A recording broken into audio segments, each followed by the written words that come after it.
Kita kembali bersyukur kepada Allah Subhanahu wa taala atas limpahan rahmat dan karunia dari Allah Subhanahu wa taala. Kita bisa hadir kembali di majelis ilmu kita pada hari ini, dan kita masih melanjutkan kajian kita Kasyfu Haqa'iqir Rafidhah, membongkar kekufuran daripada agama Rafidhah dan juga kejahatan mereka. Dan pada pertemuan yang lalu kita sudah membaca laporan dan pernyataan dari salah seorang tokoh Syiah di Irak, seorang tokoh anak dari tokoh juga yang bernama Faizah Rafsanjani, anak dari seorang dedengkot Syiah Iran yang bernama Hashim Rafsanjani, di mana Faizah Rafsanjani ini dengan nyata, dengan terang-terangan mengatakan bahwa kejahatan yang dilakukan oleh negara Syiah Iran itu mengalahkan kejahatan negara-negara yang hari ini dikenal sebagai negara jahat atau negara teroris, seperti Israel ataupun Amerika. Jadi kalau kata Faizah Rafsanjani, kalau Israel paling banter membunuh umat Islam di Palestina, itu paling sampai hari ini sekitar 200.000 orang, padahal pembantaian itu sudah mereka lakukan sejak sekian puluh tahun yang lalu, ya kan? Paling banter orang-orang Israel ini mulai membantai umat Islam secara masif sampai hari ini itu sekitar tahun 1948-an. Jadi sejak 70 tahun yang lalu Israel membantai umat Islam di Palestina. Kata Faizah Rafsanjani, itu paling banter yang meninggal dunia dari kaum muslimin Palestina, kata dia, paling cuma sekitar 200.000 orang saja. Adapun kami Iran, dalam waktu 10 tahun terakhir, 2011 kan, sampai 2022 telah membantai umat Islam di Suriah lebih dari 500.000 orang. Jadi penting untuk diperhatikan. Jadi Syiah ini merupakan sebuah sekte yang sangat jahat.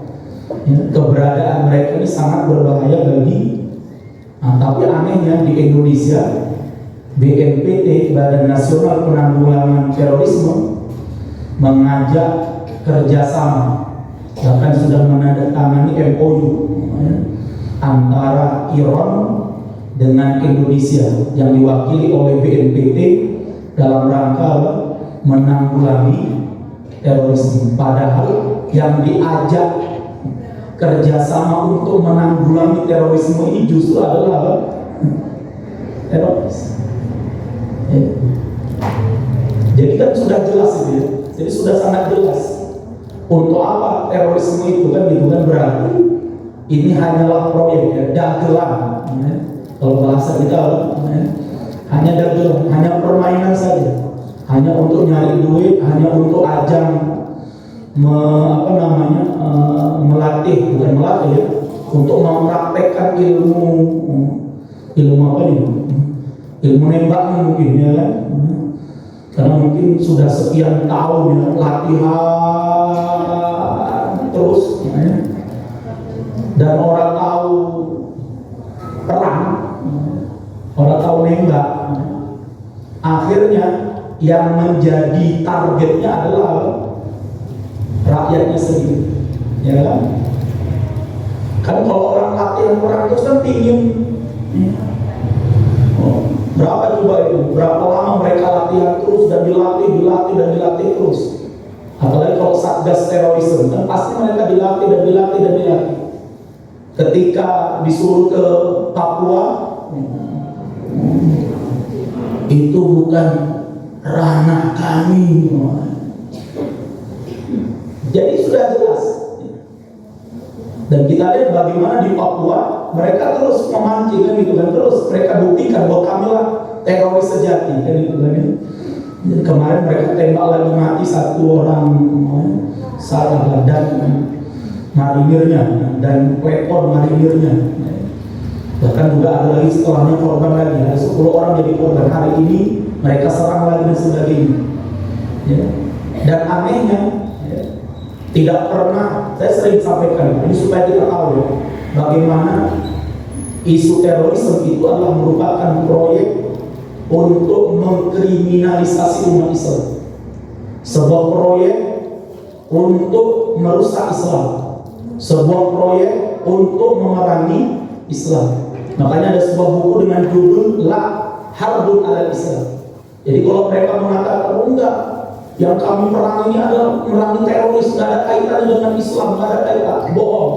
Ya. Itu semua adalah harbun alal Islam. Sebenarnya apa yang mereka lakukan adalah perang terhadap Islam. Ya, buktinya mereka lakukan berbagai macam cara untuk merusak ajaran Islam, mulai dari deradikalisasi Islam, mulai dari moderasi Islam, sekularisasi dan sebagainya, semua mereka lakukan. Dan mereka tidak pernah mengaitkan apa yang terjadi di Papua itu dengan agama Kristen yang ada di sana. Pada kemarin terbukti ada seorang pendeta di Papua dia karena cintanya, karena dukungannya terhadap KKB ini, dia rela mengeluarkan uang 1,5 miliar, 1,5 M ya, untuk membeli satu buah senjata yang kemudian diberikan kemana? Ke KKB. Kan jelas itu? Ya. Hanya untuk beli satu senjata, seorang pendeta di Papua, ya, itu rela merogoh koceknya itu uangnya 1, sekian M. Dan tidak pernah mereka kemudian menceritakan adanya pendeta radikal di Papua. Ada pernah dengar? Pernah nggak kita dengar polisi mengatakan di Papua ada pendeta teroris? Ada? Nggak ada. Apa pernah kita dengar Densus 88 mengatakan di Papua ada pendeta ekstrim? Karena apa? Membeli senjata 1, berapa? Anda bisa buka di Google, nanti ada beritanya. Coba kalau ada seorang ustaz beli senjata sekian M untuk kemudian diberikan ke siapa? Pasti rame teror. Jadi sudah jelas. Tiba-tiba muncul teroris baru dengan nama MII Sumatera Barat. Jadi ini semua mereka nggak akan matikan pakai program teroris itu, ya. Proyek terorisme ini tidak akan pernah mereka matikan. Kenapa? Ini adalah bakul mesin fulus. Katanya mereka nggak akan. Kalaupun nanti sudah ada, sekarang ISIS sudah mulai sudah mulai nggak laku, atau ISIS sudah mulai hilang suaranya. JAD sudah mulai. Sekarang tiba-tiba muncul kelompok teroris baru namanya apa? MII Sumatera Barat yang ingin menggulingkan negara Indonesia. Akhirnya kemudian orang sudah bisa membaca, jangan-jangan ini dalam rangka untuk menghancurkan nama baik Sumatera Barat yang dianggap hari ini sebagai apa? Sebagai provinsi yang anti terhadap apa? Atau mungkin sebagai provinsi yang oposisi, kelihatan banget oposisinya.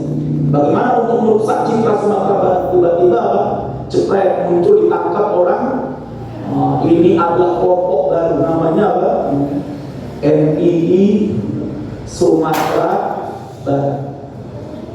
Dan satu-satunya sumber informasi itu hanya dari mereka. Dan kita tidak bisa kemudian kalau kita cari kemana, nggak akan mungkin dipercaya. Karena sudah diplot itu. Pokoknya apa? Dalam terorisme dan radikalisme, satu-satunya sumber informasi yang harus dipercaya adalah dari pihak apa? Kepolisian. Nah, maka Ibnu Al-Syarihullah, ya, karenanya kita mengingat hadis Rasulullah SAW 14 abad yang lalu, di mana Rasulullah mengatakan apa?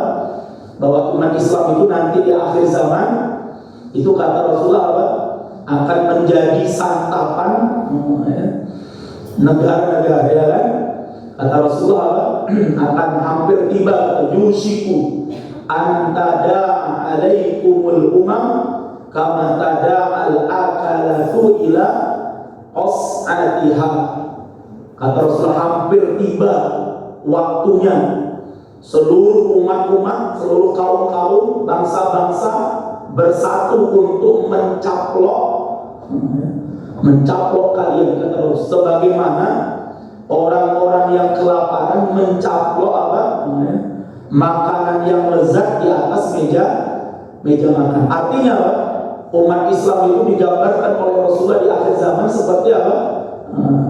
Makanan lezat yang dijadikan sebagai apa? Proyek untuk memenuhan syahwat dan politik mereka, syahwat politik mereka. Maka Ibnu Al-Syarihullah, karenanya kita umat Islam ya harus terus berjuang, terus berjihad, terus berdakwah, terus beramal ma'ruf nahi munkar. Dan kita nggak boleh kemudian apa? Diam. Karena kalau diam, ya sudah, mereka akan terus apa? Memposisikan umat Islam sebagai musuh. Baik, Ibnu Al-Syarihullah, pada pertemuan yang lalu sudah kita bahas bahwa berdasarkan riwayat-riwayat yang sahih, bahwa satu-satunya sahabat yang lahir di dalam Ka'bah, namanya adalah siapa? Hakim bin Hizam radhiyallahu taala anhu. Ya. Ini adalah satu-satunya sahabat yang lahir di dalam Ka'bah. Ketika itu ibunya datang ke Ka'bah untuk menziarahi Ka'bah 13 tahun sebelum terjadinya Amul Fil, sebelum terjadinya pasukan apa? Kedatangan pasukan bergajah. Jadi 13 tahun sebelum terjadi peristiwa pasukan gajah yang datang ke Mekah untuk menghancurkan Ka'bah, lahirlah seorang sahabat yang bernama Hakim bin Hizam di dalam apa? Ka'bah. Berarti Hakim bin Hizam ini berarti lebih tua daripada Rasulullah SAW. Usianya berapa tahun? 13 tahun. Maka disebutkan di sini. Wa qala al-Hafidz Ibnu Katsir, Hakim ibnu Hizam ibni Khuwailid radhiyallahu taala anhu waladatu ummu fi jawfil Ka'bah qabla al-fil bi 13 sanatin wa dhalika annaha dakhalat tazuru fa dharabaha talqu wa hiya fil Ka'bah fa wada'athu ala bid'in. Ya.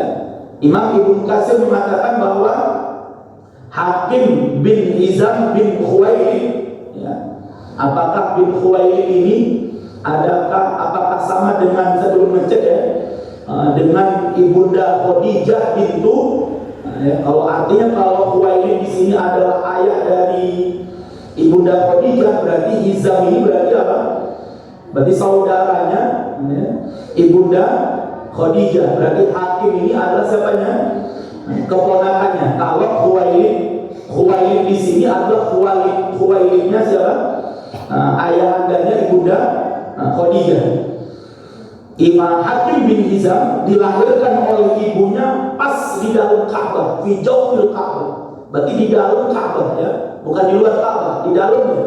Karena Ka'bah itu dalam bentuk apa? Persegi 4, ya. Sebenarnya dulu Ka'bah itu luas, ya. Dulu Ka'bah itu kalau dibaca dalam sejarahnya sampai di Hijr Ismail awalnya itu, ya. Jadi dulu bangunan Ka'bah itu sampai di Hijr Ismail, ya, yang sekarang itu tidak ada apa namanya, tidak ada bangunannya, ya kan? Kenapa kok bisa Ka'bahnya tinggal separuh, kemudian sisanya kemudian disebut sebagai Hijr Ismail. Karena dulu orang-orang kafir Quraisy ketika membangun kembali Ka'bah, karena Ka'bah ini dulu pernah mengalami kebanjiran dan kerusakan, akhirnya apa? Dibangunlah Ka'bah ini oleh orang-orang kafir Quraisy, ya.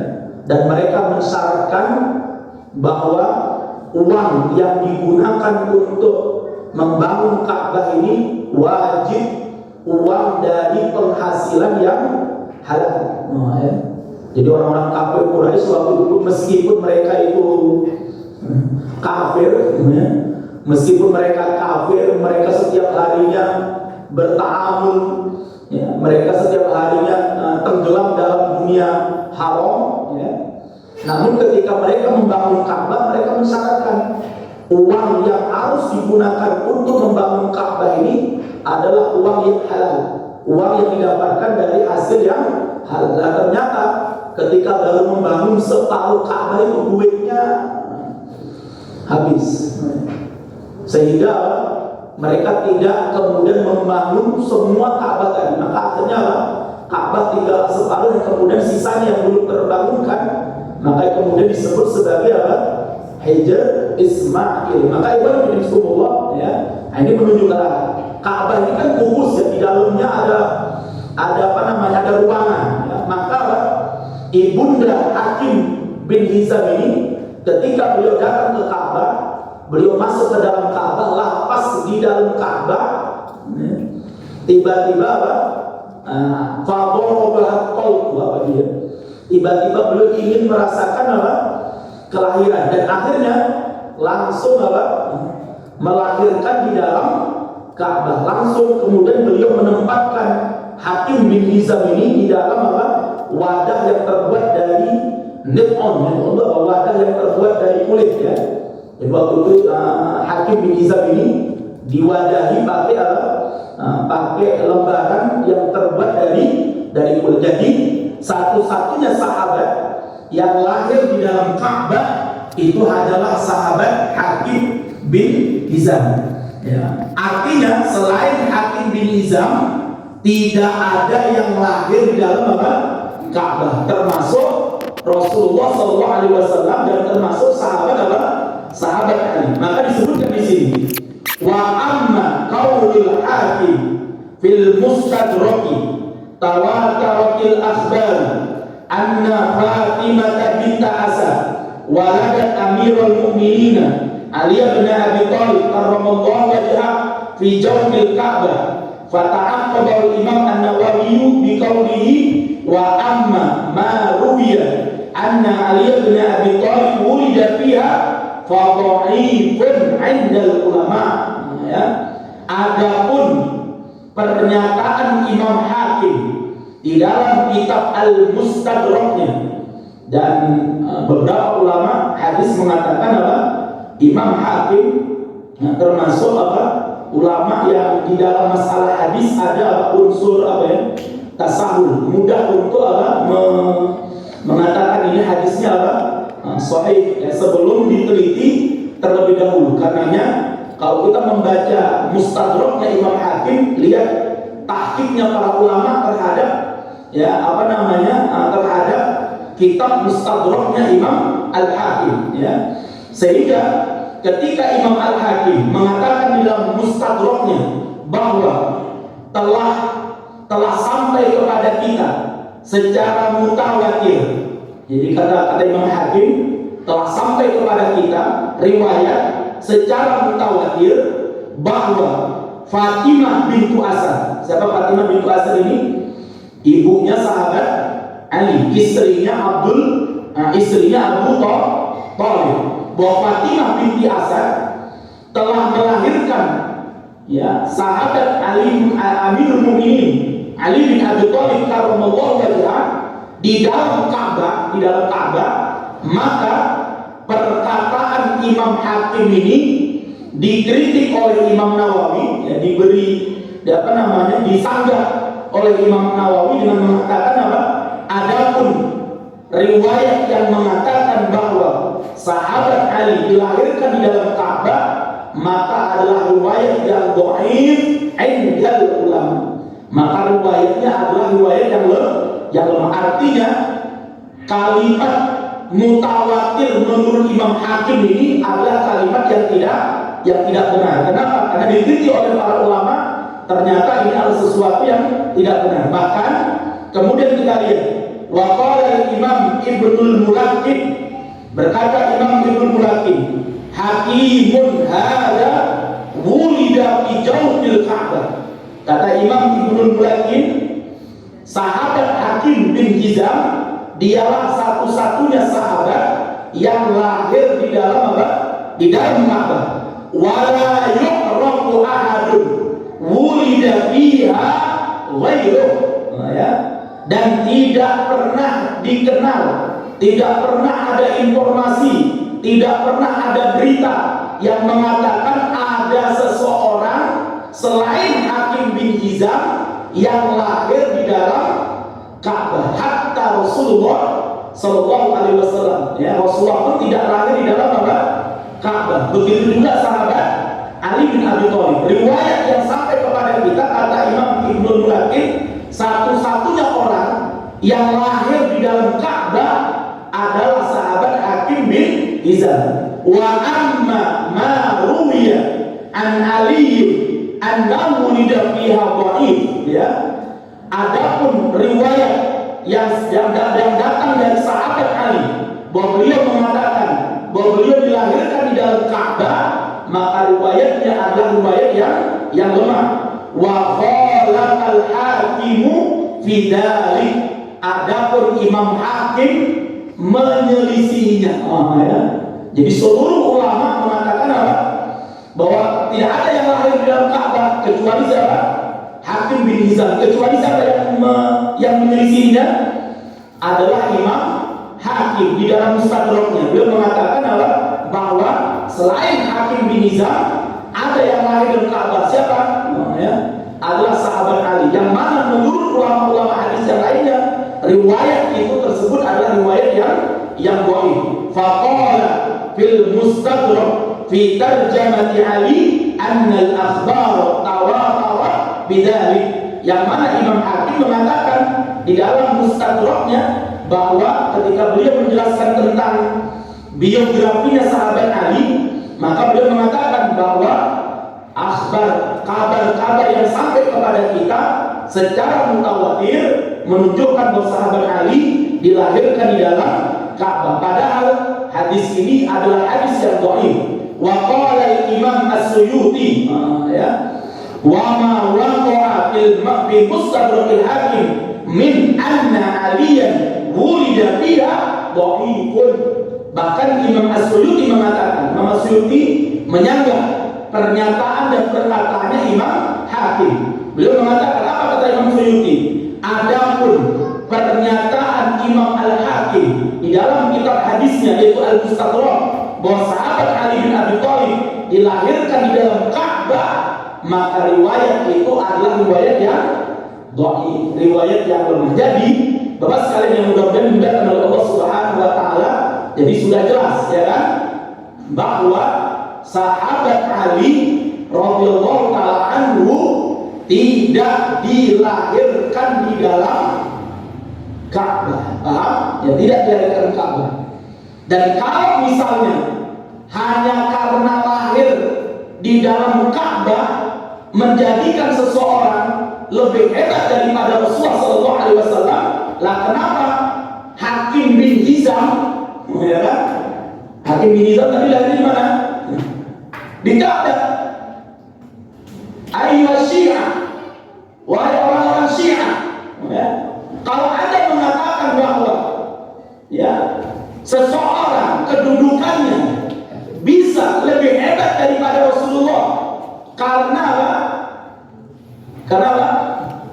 Karena dilahirkan di dalam Ka'bah dan sahabat Ali lahir di dalam Ka'bah sehingga beliau lebih mulia daripada Rasulullah karena Rasulullah tidak dilahirkan di dalam Ka'bah, Ali dilahirkan di dalam Ka'bah. Lantas kenapa hanya Ali saja yang kalian ya?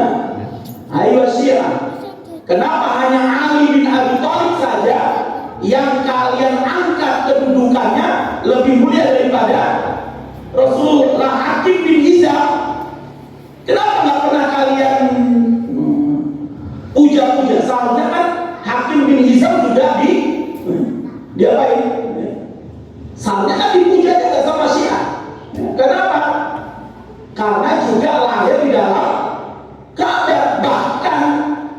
lebih dahulu Hakim bin Hizam daripada sahabat Ali. Tapi yang namanya Syiah yang mereka ambil riwayat yang sesuai dengan hawa nafsu mereka. Ini penting sekali ya. Yang sesuai dengan nafsu mereka. Mereka tahu Hakim bin Hizam juga lahir dari Ka'bah, tapi mereka sembunyikan riwayat itu. Apa tujuannya? Supaya para pengikut sesat Syiah ini tahunya yang lahir di dalam Ka'bah hanya sahabat Ali. Ternyata riwayatnya pun ternyata dhaif. Riwayatnya pun ternyata lemah menurut para ulama, kecuali siapa tadi? Kecuali Imam Hakim. Yang ternyata ada riwayat yang sahih berdasarkan penulisan ahli sejarah bahwa ada orang yang benar-benar lahir di dalam Ka'bah namanya Hakim bin Hizam bin Khuwailid, itu disembunyikan oleh pendeta-pendeta Syiah. Kenapa? Supaya nggak ada orang yang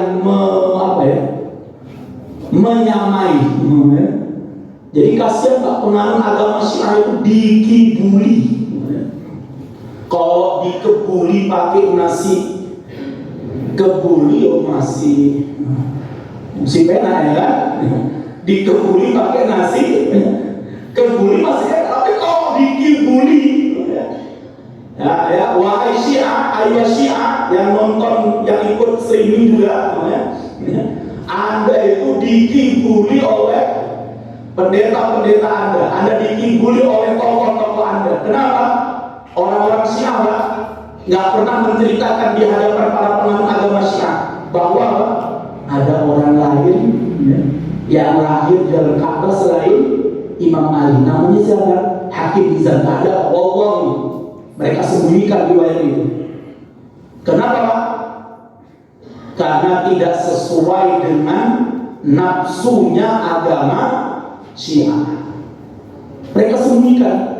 Kalau ngono dibilang agama yang jadi Syiah itu Pak, riwayat yang sesuai dengan nafsunya diambil, yang nggak sesuai mereka sembunyikan. Padahal ada orang yang lebih dahulu, kalaulah misalnya ya sahabat Ali benar-benar dilahirkan di mana? Di dalam Ka'bah. Ternyata sebelum sahabat Ali, ya, pada sahabat Ali lahir 10 tahun, ya kan? Sebelum Rasulullah Shallallahu Alaihi Wasallam diangkat menjadi Nabi dan Rasul. Ada yang berpendapat sahabat Ali lahir 7 tahun ya, tapi pendapat yang rajih 10 tahun ya. Jadi sahabat Ali lahir 10 tahun sebelum Rasulullah diangkat menjadi Nabi dan Rasul. Kan gitu. Berarti 20 berapa tadi? 23 tahun sebelum, ya kan? Sahabat, jadi berapa usianya ini? Kalau 13 tahun sebelum film, berarti Rasulullah kalau 10 tahun sebelum diangkat menjadi Nabi, berarti kan usia Rasulullah berapa? 30 tahun. Berarti usianya berapa? 30 tambah 13 ya? Berarti 43 kan? Berarti 43 tahun sebelum lahirnya sahabat Ali, sudah ada orang yang lebih dahulu lahir di dalam Ka'bah. Namanya siapa? Hakim bin Hizam bin Khuwailid radhiyallahu ta'ala anhu. Tapi yang terjadi Pak, Syiah nutup rapat-rapat supaya apa? Pengikutnya ojo sampai paham ya? Jangan sampai tahu. Maka hari ini saya kasih tahu, wahai para pendengar Syiah, saya kasih tahu ya, bahwa ada kalaulah riwayat, ya walaupun tadi disepakati oleh ulama-ulama kita, bahwa riwayat lahirnya Imam Ali dalam Ka'bah itu adalah riwayat yang dhaif, kecuali menurut siapa tadi? Menurut Imam Hakim, ya kan? Maka kita katakan kalaulah riwayat itu benar, ketahuilah sekian puluh tahun sebelum sahabat Ali lahir dan Ka'bah, kalau riwayat itu benar menurut Syiah, ya karena menurut Syiah pasti benar, ya kan? Maka ketahuilah wahai para pengikut agama Syiah, ya sebelum sahabat Ali lahir dan Ka'bah ada orang lain yang sudah lebih dahulu lahir di dalam Ka'bah, namanya Hakim bin Hizam bin Khuwailid. Tapi pendeta-pendeta Anda wahai Syiah menyembunyikannya dari ente, supaya apa? Ente nggak ngerti, supaya ente nggak tahu, supaya ente puja-puja, oh masya Allah,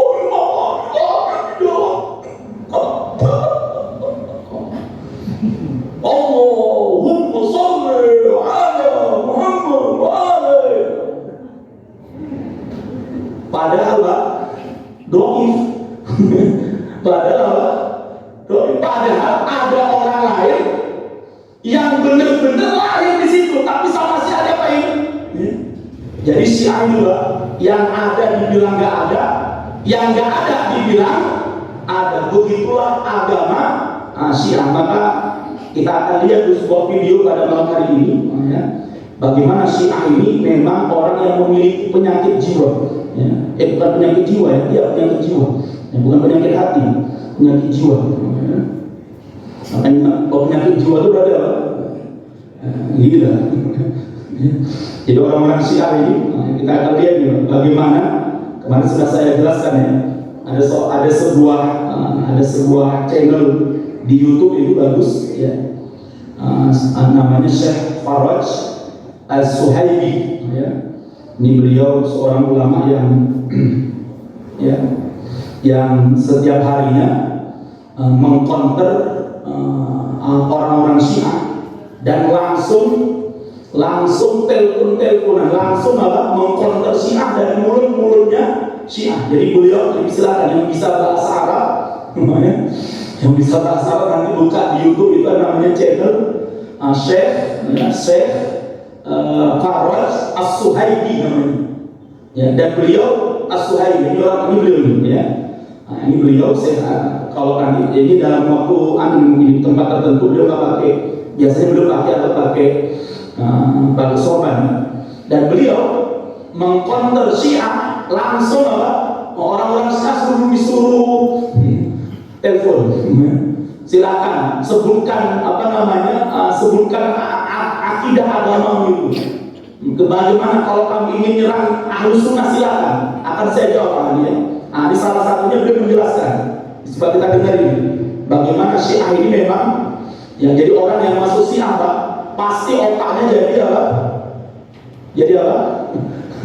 Jadi konslet, ya. Jadi orang-orang yang masuk Syiah, ya. Jadi orang yang masuk Syiah itu yang otaknya awalnya lurus jadi apa? Konslet. Lah kalau masuk Syiah setelah konslet tambah obrong di sana, ya. Nah, ini penting juga kita lihat di sini. حياكم الله إلى حلقة جديدة من سلسلة خطوات وخطوات.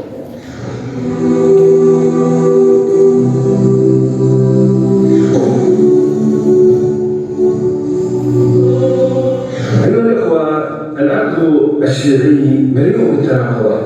Jadi beliau mengatakan, wahai ikhwas sekalian, otaknya orang Syiah itu penuh dengan pertentangan, ya. Jadi nggak nyambung, Bang, antara yang dipelajari dengan yang diamalkan, ya, antara yang diyakini dengan yang dipraktekkan. Itu nggak nyambung otaknya Syiah itu. Maka dia bilang apa? Ya, otaknya orang Syiah itu penuh dengan pertentangan, tanaqud, ya kan? Walaysa hadza min al-hal. ليس هذا في حال العام، هذا في حال المراجع. تشعر أن القوم لديهم اضطراب نفسي. Jadi bukan hanya, dan itu kata beliau tidak hanya terjadi pada orang-orang awam mereka, sampai pendeta-pendeta yang sudah sampai tingkat marja itu berarti apa? Mufti, muftinya Syiah itu pun terjadi apa? Ittiraf muskilah akliyah, otaknya tadi itu konslet. مشكلة عقلية لا يمكن أن تفسر تناقضاتهم إلا بها، وأضرب على ذلك مثالا. Dan kita nggak mungkin Pak untuk menjelaskan ini berdasarkan riwayat-riwayat kita, karena Syiah itu sudah menutup diri. Pokoknya riwayat dari ahlu sunnah nggak akan mereka terima. Makanya Pak sampai berbuih pun mulut kita. Lah akhirnya cara yang paling tepat apa? Tabrakan antara satu Syiah dengan Syiah yang lain. Tabrakan fakta dengan realitanya, dengan yang mereka yakini. Seperti itu. Supaya otaknya Syiah ini kembali lagi. Karena mereka itu konslet otaknya Syiah ini. Nah, ini kalau orang Syiah di sini mungkin loh, anjir begini, otakku bilang, ya memang konslet. Lah apa lagi kalau dibilang ya? Dan ini bukan pelecehan, memang ini benar-benar apa? Jadi Syiah, jadi kita bilang, kita mengatakan otaknya Syiah itu konslet. Itu bukan penghinaan, enggak. Memang, ya memang konslet. Coba kita lihat contohnya tadi. تأتي مواسم كموسم وفاة الإمام الكاظم. Coba ya. Kita lihat bagaimana Syiah setiap tahunnya pasti memperingati hari terbunuhnya Imam Musa Al-Kadhim. Musa Al-Kadhim ini Musa bin Ja'far As-Shadiq, ya kan? Karena Imam Musa Al-Kadhim ini menurut riwayat Syiah beliau diracun di zaman Khalifah Harun Ar-Rasyid. Diracun, dikasih racun, diracun, dan akhirnya Imam Musa Al-Kadhim meninggal dunia karena apa? Karena diracun. Nah sekarang kita lihat bagaimana konsepnya otak Syiah.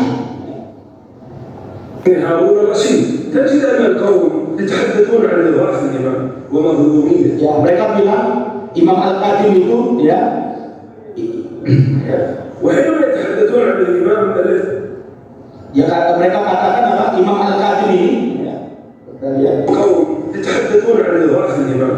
Jadi mereka bilang Imam Al-Kadhim ini adalah imam yang lemah, ya kan? Kemudian ya, beliau didolimi, beliau disiksa, kemudian وقهر وسيأتي من ينتقم له هكذا. وحينما يتحدثون عن الإمام الذي يجهل السم الذي في طعامه. وألقوا القول على الإمام موسى بن جعفر فكان يعذب الإمام حتى دس إليه السم في رطب فأكل الإمام ثم تجده. Di satu sisi Pak, orang-orang Syiah meriwayatkan bahwa Imam Musa Al-Kadhim meninggal dunianya karena apa? Karena diracun melalui rutob. Rutob itu apa? Kurma. Jadi kurma Imam Musa Al-Kadhim yang akan dia makan sudah dikasih racun di zaman Khalifah Harun Ar-Rasyid. Wallahu a'lam, mereka nggak nyebutkan ya. Tapi kalau nanti akan kita bahas apakah mereka menuduh Harun Ar-Rasyid yang jelas Khalifah Imam Musa Al-Kadhim ini kata mereka diracun ya dengan cara dikasih kurma, yang kurmanya itu sudah diracun, ya kan? Dan itu mereka bilang, jadi wafatnya Musa Al-Kadhim itu karena diracun. تجد هذا المعلم بعينه هو الذي يزعم للشيعة أن هذا الإمام يعلم كل ما في هذا الكتب. المعصوم ما تخفى عليه خافية في الوجود وهو لا يعلم أن في الطعام. Padahal di sisi yang lain, dedengkot-dedengkotnya Syiah mengatakan apa? Yang namanya imam-imam Syiah itu mengetahui segala sesuatu yang akan terjadi di dunia ini. Dia tahu apa yang telah terjadi dan yang akan terjadi. Lah kok di KI racun kok ngerti gitu. Kemudian orang-orang Syiah ngomong, memang imamnya ingin mati kok. Lah kok ada kok otak orang kayak gitu loh. Padahal Syiah kalau dikasih racun dia minum nggak? Mana orang Syiah di sini coba? Ada orang Syiah di sini nggak? Coba tunjuk tangan, ya. Misalnya saya kasih ini racun dalam, coba saya suruh minum. Kira-kira dia mau nggak minum? Dia juga mau minum racun Pak. Imamnya bilang mau. Kira-kira konsep betul? Lihat Pak. Jadi Syiah ini otaknya imam kami itu ngerti yang gaib, yang telah terjadi, bahkan yang akan terjadi. Bahkan saking pahamnya ilmu gaib, sampai imamnya juga ikut gaib. Wah, kan? Saking konsletnya Imam Syiah juga.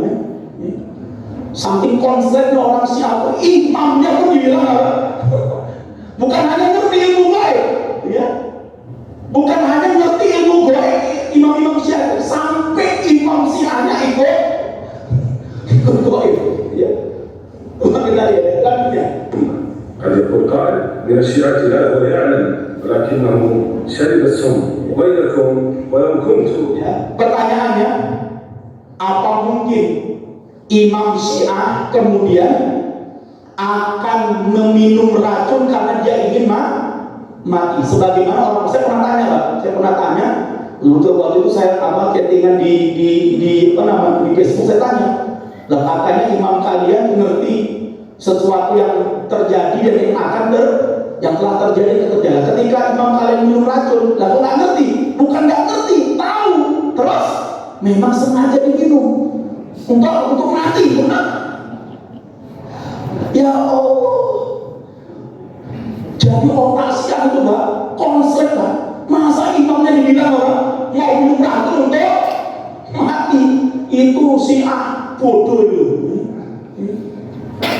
Seharusnya imam Syiah itu ya nggak akan mati kan itu kan? Kenapa? Karena Allah mengatakan, coba kita lihat ini. Kita lihat apa kata Allah tentang Nabi Sallallahu Alaihi Wasallam. أعلم الغيب لاستكثرت من الخير وما مسني السوء. Allah mengatakan tentang Nabi-Nya dalam surah Al-A'raf kalau tidak salah ini, dan Allah mengatakan, walau kuntu a'lamul ghaiba lastakthartu minal khairi wa ma massaniyas su. Allah katakan tentang Nabi-Nya, apa kata Rasulullah? Kata Rasulullah, katakan memang kalaulah aku ngerti ilmu tentang gaib, kalau aku ngerti perkara yang gaib, pasti kata Rasulullah, aku akan memperbanyak kebaikan dan aku akan terhindar dari kejahatan, kan itu, akan terhindar dari berbagai macam keburukan dan musibah. Karena ngerti, oh, aku mau kecelakaan ini, aku nasi dulu sini, kan itu kan ya. Wah, dia naik racun nih, orang tak minum, orang tak makan, kan itu. Tapi enggak, Pak, imam Syiah ngerti orang racun dipangan. Itulah rusaknya akidah Syiah. هذا ما نص عليه القرآن في فعل الأنبياء، هذا فعل النبي عليه الصلاة والسلام. Ini adalah contoh ya. Nabi SAW saja tidak mengetahui perkara yang gaib. Bahkan ketika beliau diberi hadiah oleh seorang wanita Yahudi semangkuk daging kambing, baru kalau beliau tahu ilmu gaib, pastinya Rasulullah tidak akan memakan daging kambing itu. Tetapi karena Rasulullah nggak tahu kalau daging kambing itu, tulang kambing itu sudah dibumbui racun oleh si wanita Yahudi ini, maka Rasulullah kemudian menggigitnya. Ya, Rasulullah menggigit daging kambing ini. Ketika beliau kemudian menggigit tulang kambing itu, maka tulang kambing itu memberikan memberitahukan Rasulullah SAW bahwa daging ini telah dibumbui racun, dan itu atas izin Allah Subhanahu wa Ta'ala. Maka kemudian langsung Rasulullah melepehkannya. Tapi enggak, Pak, Imam Syiah nelah langsung. Percaya dengan jadi, Pak, Syiah ini otaknya konslet. Terus kita lihat, قالوا أئمتكم أيها المتناقضون، ما قالوا أئمتكم. Lantas bagaimana dengan imam-imam kalian? Kalau Rasulullah saja ketika diberitahu ini racun dilepeh karena sudah racun. Kalau Imam Syiah katanya enggak, langsung ditelan. Kenapa? Ingin mati. Pada orang Syiah kalau dikasih racun nggak mau minum racun, tapi imamnya mau minum. Seharusnya kan kalian ikut imamnya kan? Ya. Seharusnya orang Syiah itu kalau dikasih racun mau minum racun. Kenapa? Imamnya minum racun walaupun sudah. Coba kita kasih besok kalau dengan ketemu orang Syiah bawa racun ya. Imammu mati karena minum racun. Ayo minum imam lah. Jadinya melu Tiru imam. Orang kalam Syiah akan melakukannya demi Allah. يأكلون السم ويلقون بأيديهم وبأنفسهم إلى الهلك. Gak mungkin ya imamnya Syiah itu kemudian membunuh dirinya, karena sudah tahu hukum bunuh diri itu hukumnya adalah apa? Haram. Ya. Dan nanti itu imam-imam Syiah itu, imam yang mereka klaim sebagai imam Syiah itu, gak mungkin Imam Musa Al-Kadhim gak tahu membunuh minum racun untuk bunuh diri, dan bunuh diri itu adalah dosa besar. Tapi otaknya Syiah dasar konslet. وإلى الموت عندهم. المعصوم عنده علم بما كان وما هو كائن إلى يوم القيامة. Jadi imam Syiah itu adalah imam yang maksum, dan mereka tahu apa yang telah terjadi dan yang akan terjadi. Kemudian شيء عجيب أن الإمام الصادق يأتي بشيء لم يسبقه إليه أحد من الناس. لم يزل المنصور يتحين الفرصة حتى دس للإمام ثم النقيعا. Jadi sampai imam kita minum racun, Ja'far, وما زال الإمام يعالج حرارة الصوم ففاضت روحه. Jadi ketika imamnya sudah kepanasan karena minum racun, akhirnya apa? Wafatlah beliau. Orang Syiah nangis itu. Tapi jadi imammu ngerti ilmu. Lo kok orang ngerti racun? Mau memang ingin mati kok? Sudah kok Syiah ini rusak ya. ونزل هذا رحمه الله تعالى هو بشر. مرة يقول قاتل سالم وشام. Imam Ja'far Al-Qadhi dan Imam Musa Al-Kadhim ini Pak, beliau memiliki ada sesuatu dengan seseorang ya, disebutkan di sini ya. هذا كلام الإمام الكاظم. مرة يقول قاتله الله، مرة أخرى ماذا يقول؟ دع عنك حيرة الحيران، هذا متحير بشام، واستعذ بالله من الشيطان، هذا الشيطان قد ركبه. مرة أخرى يصف قوله يقول أي فحش أو خناء أعظم من أقوالهم هذه، من أقوال هشام بن سالم وهشام بن الحكم. Jadi Pak, Imam Musa bin Ja'far, dan disebut dengan Imam Musa Al-Kadhim, itu mencela seseorang yang bernama Hisham bin Hakam. Orang ini sampai Imam Musa Al-Kadhim ini berlepas diri dari orang ini, sampai dia katakan apa? Ada syaitan. Jadi ketika dia menyebut nama Hisham Al-Hakam, dia mengatakan apa? A'udzubillahi minasyaitonir rajim. Ya. Tapi Pak, kalau antum lihat nanti di Google Hisham bin Hakam, maka orang Syiah menjadikannya apa? Salah satu imam tertinggi Syiah. Kan lucu Pak, Imam Musa Al-Kadhim menyebutnya syaitan, sama Syiah diangkat dari konslet. Imamnya sendiri namanya Imam Musa Al-Kadhim bilang Hisham bin Hakam ini syaitan. A'udzubillahi minasyaitonir rajim. Siapa? Ya syaitan Hisham ini. Tapi sama siapa? Aku bukan di buku-buku riwayat Syiah. Hisham bin Hakam adalah apa?